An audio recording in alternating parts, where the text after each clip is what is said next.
How to switch account in WhatsApp. Hello everyone, my name is Smile here to guide you through the way. And to know how you can switch your account, watch this video till the very end.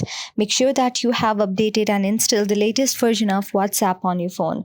After that, go on the top right side with three vertical dots. When you tap on this, tap on settings. And when you tap on account and tap on add account, and tap on add account again, then you can simply add a new account. Since I don't want to add new account, when you tap on add account, then everything will be started again. Like you have to enter your number and the password if you have any other account.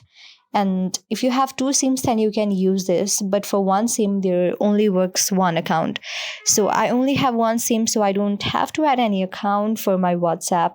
So if you want to add account, then you can simply choose this option. I hope this video helped you. If you liked the video, then please do like and subscribe our channel for more videos like this. For any questions or suggestions, do comment it on the comment section below. Thank you for watching the video. See you on the next one.